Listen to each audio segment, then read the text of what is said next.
Good afternoon, everyone. Welcome to our Talking Tuesdays. My name is Tanvi Sharma, and our topic for today is enhancing bonding behavior.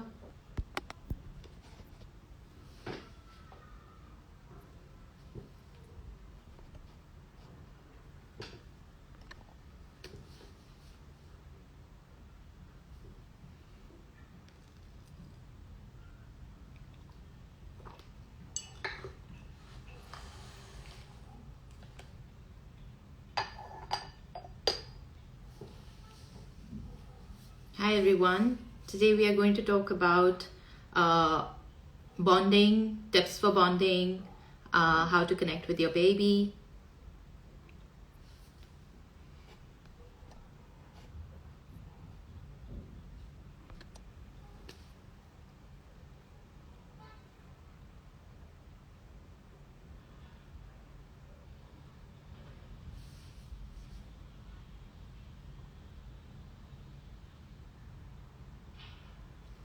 Good afternoon.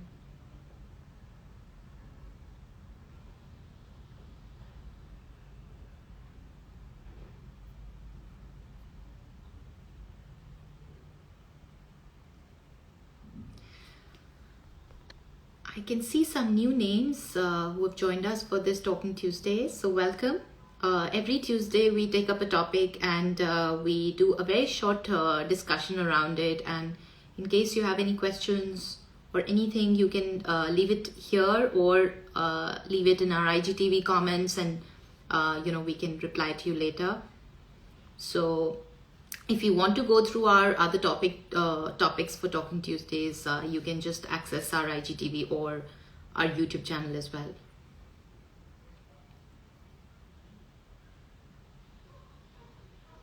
We try to cover as diverse topics as possible. So we have actually started a new series last week, and here we are actually talking about parents and not really, what to expect from the baby or anything of that sort, but what you can do. And the spotlight is on, parents and parents to be.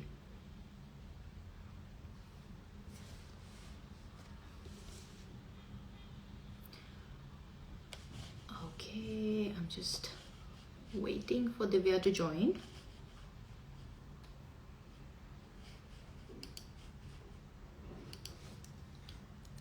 Anshika, can you just quickly check with Divya? Thank you.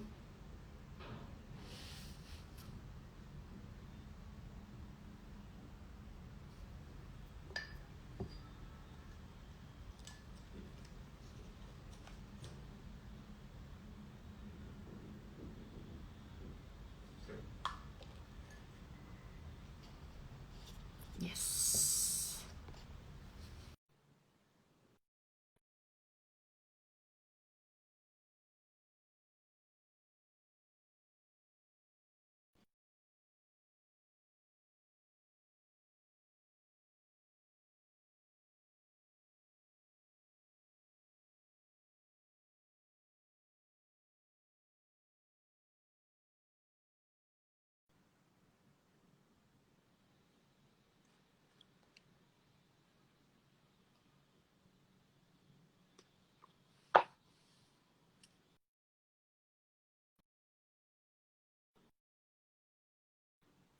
Okay, still saying waiting.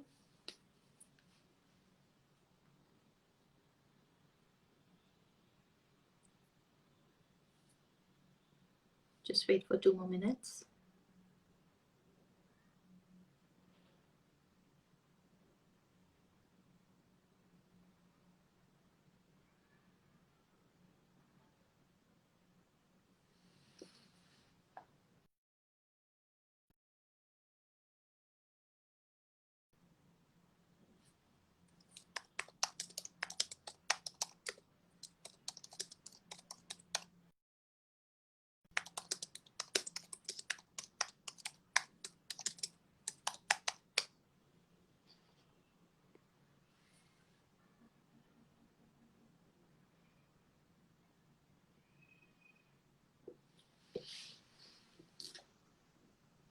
Hi.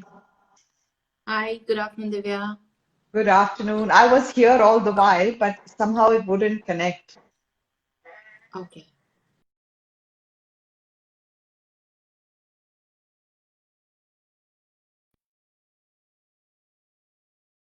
Are we ready to jump in? Yes, please.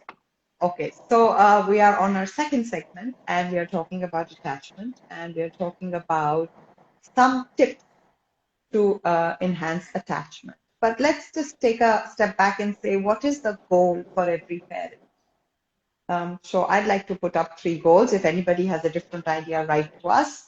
So the first goal for any parent should be to get to know their baby. I think all parents want to do that. Second goal is perhaps to make their baby feel good, do what is right. And the third goal, which most people miss, but it's really important, is to enjoy parenting. And that's the one that is being challenged the most. And so, when we talk about, so we talk about all these different parenting styles and we talk about all these new fad theories and philosophies, but attachment parenting is as old as mothers and babies because the behavior is encoded in us. And so this is from Dr. Sears, and he says there are 5 tips to enhance attachment and bonding. And the first one is to connect with your baby. So I'm just going to list them out, and then over our next Talking Tuesdays, we will talk about each one of them separately. So the first is to connect with your baby. And we all understand that to make an attachment, you need a connection. So that's not too hard. The second one is to be able to read and respond to the cues of your baby. Okay, that's also fairly simple, but we will talk about it in a minute. And these are the two we want to take up today. And then there is breastfeed your baby, uh, wear your baby, and share sleeping. And so if you put it to any other life or relationship you have, so the first thing for any relationship to effectively work is to connect. Number two would be to be able to understand the other person and respond appropriately. Forget baby for a moment. Talk about a good relationship. It could be a friend, with a spouse, with your own parents, with your employers. To be able to appropriately respond to those cues. Number three, a lot of bonding is about food, about nourishing. It's not just food, it's nourishment. How do you nourish the intangible? And breastfeeding is not just about the milk, but about that nourishment of the intangible human experience. Where your baby? It's proximity. Don't we seek proximity of the people we love? We want to be together. You haven't spent time enough for me. I need time off. Even companies have social retreats together to spend time together. So rearing your baby is almost like spending time together. And then, of course, sharing sleep. And our most intimate and most beautiful relationships are about staying together, which includes sleeping, sharing sleep. But also, how many times have best friends had sleepovers? Even though all you do is chat a little late and then go to sleep, but you do have sleepovers.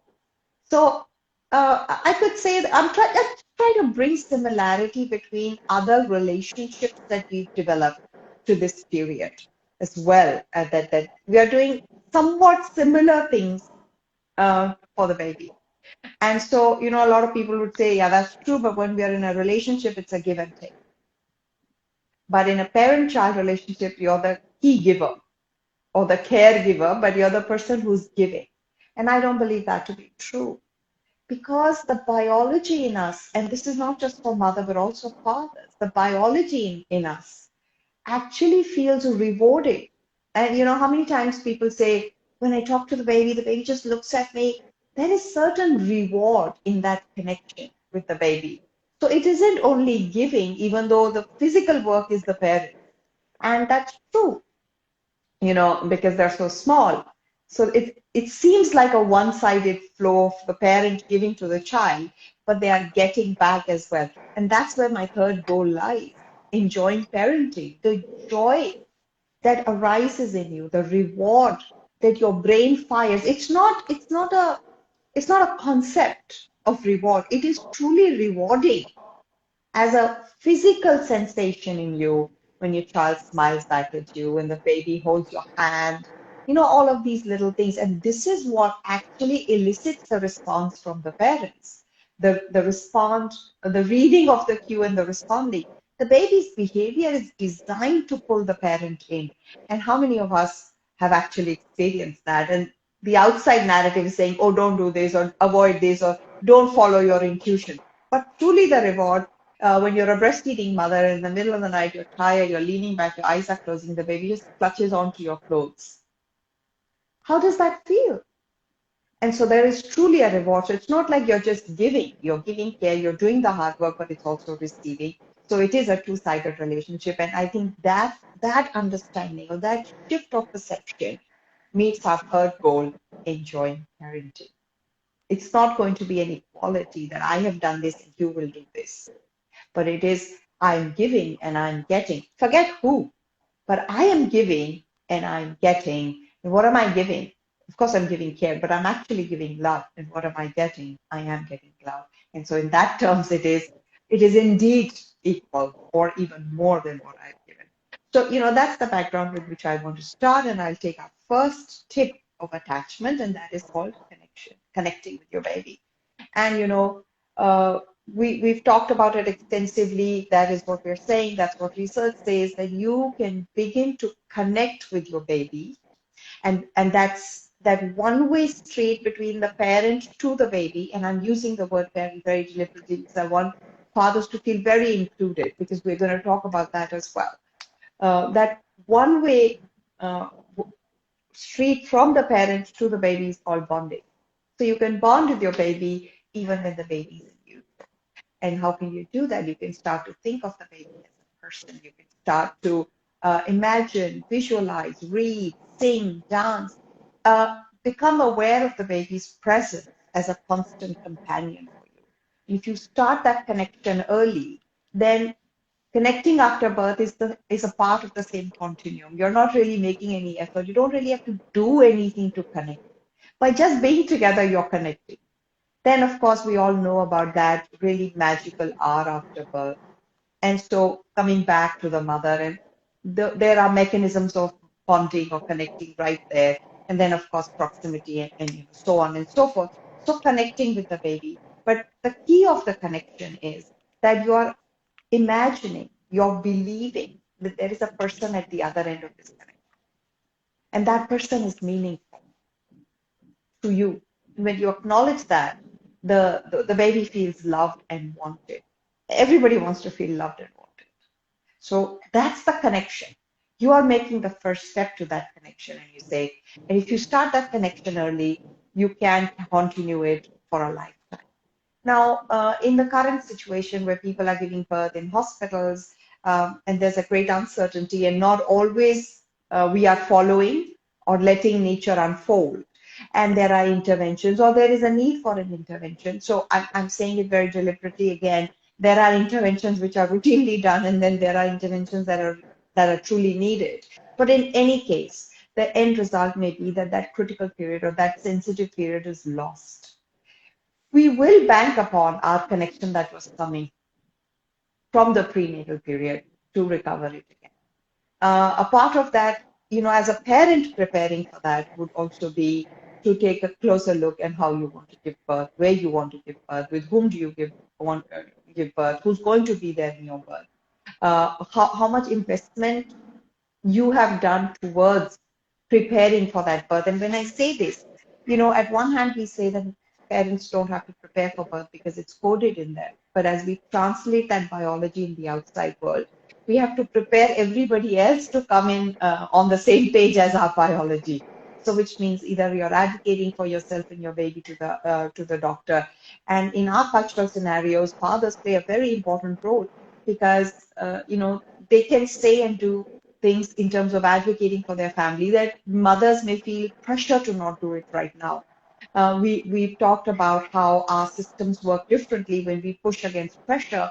Men have a different approach, and women might choose at this vulnerable time to take a different approach. So fathers can be the really rock that advocates for the baby.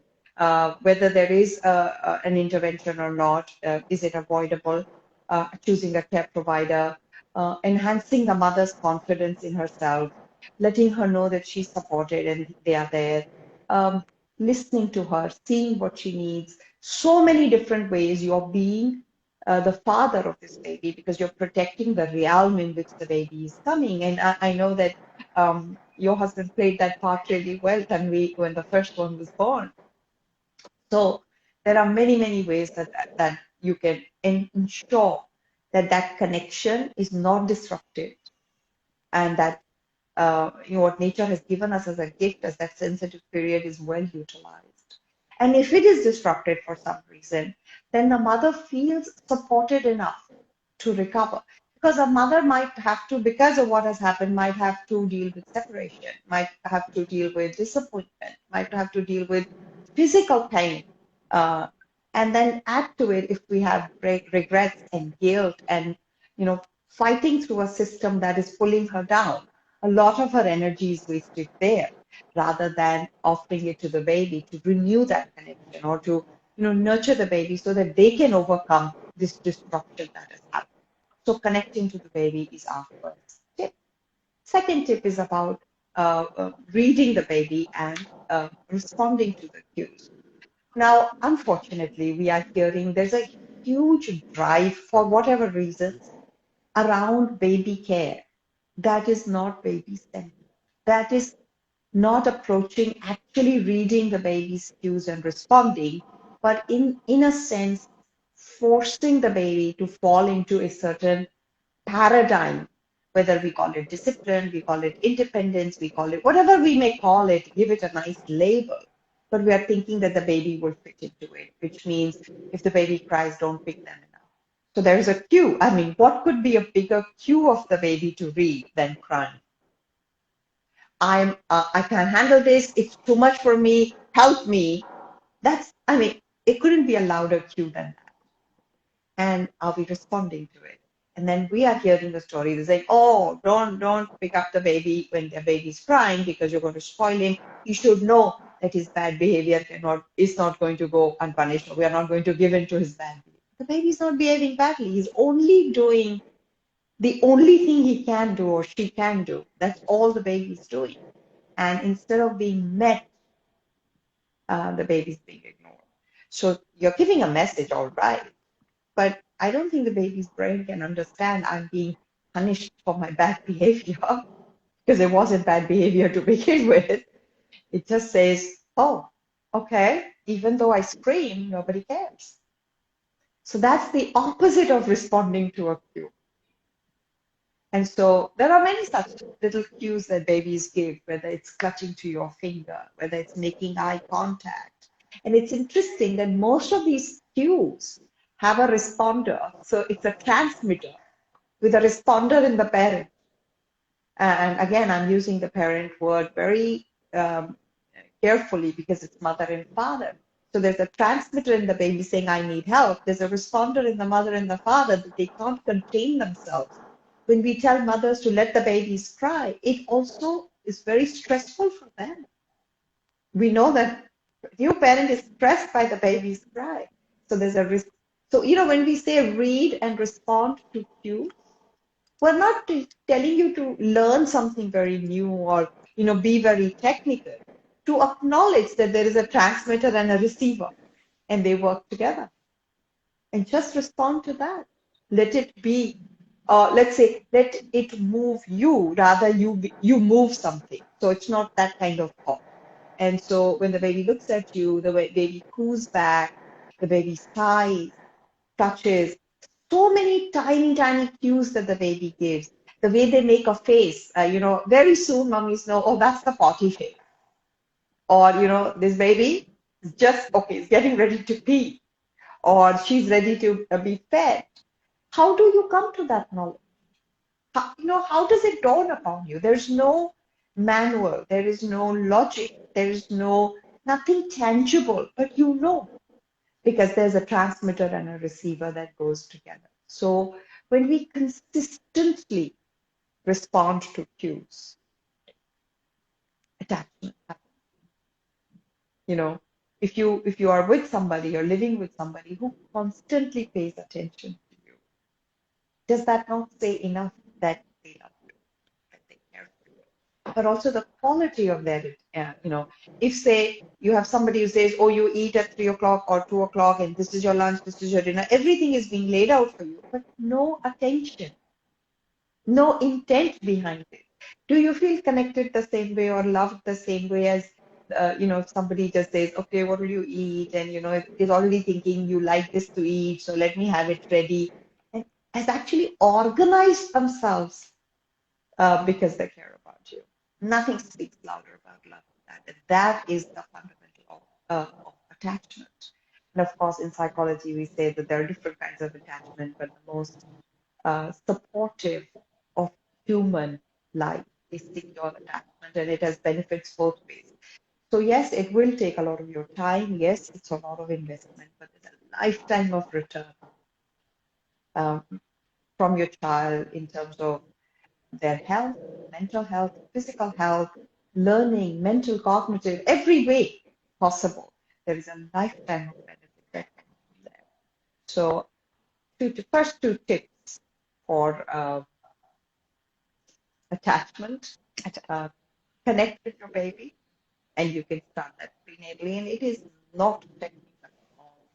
It is just following your heart and then read and respond to cues. You have to stop thinking that the baby is trying to be manipulative or bad baby or bad behavior or tough or difficult baby. The baby is not being difficult. I heard Gotha say it once, and she said they are not being difficult. They are having a difficulty, and that is the cue point of response. So it's interesting, how we are looking at it at toddler level, but we are not looking at it at newborn level. And I wanted to take these 2 points together because we've talked about this in our Sentient Baby, and we've done a whole series of IGTV, these talks on that, talking Tuesdays on that. And when we talk about read and respond to cues, the pathways, the parent-infant pathways were nothing but a way for you or a manual for you or an insight for you to read your baby. So these are the two tips. Great. That's wonderful. Not just from baby's point of view, it's reiterating for us also as parents, for toddler, that it is so important, to connect time and again. In our day to day, we just forget the connection part, but we're so bounded by the entire routine and schedule, and we just forget that we have to connect. Uh, so yeah, that was a great tip Uh, for me as well. unless you're a robot and are having robot babies who can be programmed, there is no schedule. Correct, Not for correct, you, not for absolutely. you, not for another. There are days, I mean, you could do really well on 6 hours of sleep, but there are days you need that extra 15 minutes or 20 minutes. Yeah, So we are yeah. not clockwork. In fact, while you were, talking about sleep, and I'm sure we will do one, around co-sleeping as well, probably. But there was this really interesting post I came across from Raised Good, wherein she spoke about, cry it out, and she said how, sleep trainers actually tell you to start vacuuming and start putting, cotton in your ears.